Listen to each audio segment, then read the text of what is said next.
So let's talk about this. Ages ago I made my top 5 book covers video. And I always say my top 5 changes, and I just want to give a mention to some more beautiful book covers. So here are 5 more book covers I love. Let's start with Spare and Found Parts. I always call it Lost and Found, but I don't know why it always goes through my head. I think the UK definitely got the better deal with this cover. The American cover is very different. And having read this book, I think that sums the book up beautifully. It's a stunning novel. It's YA. One of my favourite YAs I've read in a long time. Very enjoyable, but this cover, with all like the tools coming out the circuit board and the circuit board itself, the microchip of all these little tools and all these little things that spill, and just that little flash of a heart on the spine really does sum this up beautifully. And kudos to the designer, Julia Lloyd, I should say. So yes. Sara Perry. I've talked about Sara Perry a lot on my channel. I love The Essex Serpent. It's amazing. Her debut novel, After Me Comes the Flood, originally had a very different cover. A very, very, very different cover. They republished the book with this,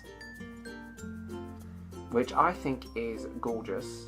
The images of the Victoria and Albert Museum, and it was designed by Peter Dyer, and the photography is just the actual image underneath is from iStockPhoto. Sara Perry's The Essex Serpent was inspired by the William Morris, and I think they've definitely brought in the William Morris into this in the most beautiful way. And I really do think this is a better cover than the original. I went to see her speak, and apparently when she first saw the original cover to this, she cried. So, yes. Another one, this is an old book of mine, but it's The Time Traveler's Wife. I love this cover art. I love hardbacks because you can do that and you can see a complete picture.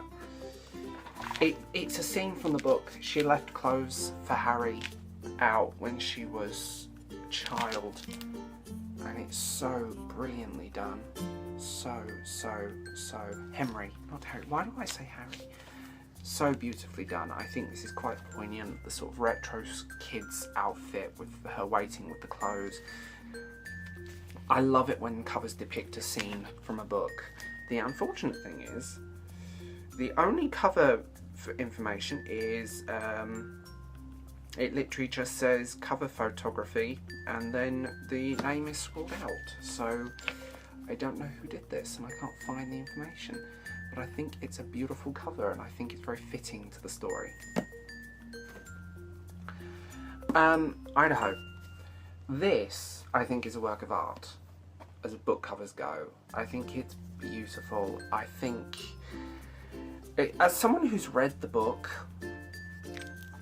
I don't know if it necessarily fits the book, but to me it does in another way. The book is very punchy and very strong, and that's what this cover is to me.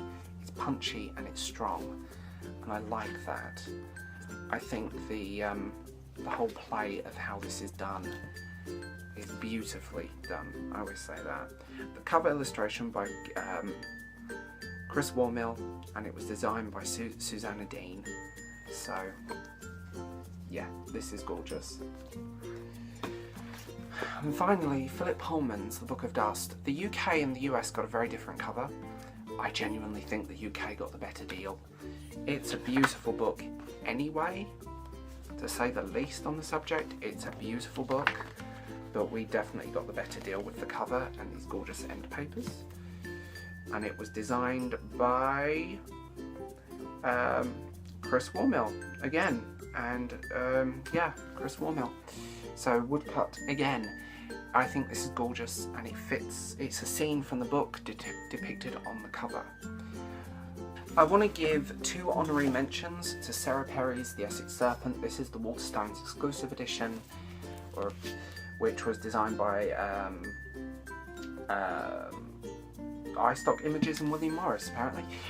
This is on the normal version, the serpent's in green, but everything else is the same in hardback. So it is a beautiful book, I think.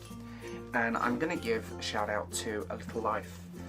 I think this cover fits. America had a very weird cover for this, and it was from, the image comes from Shutterstock, of all things, but you open this book and you have that.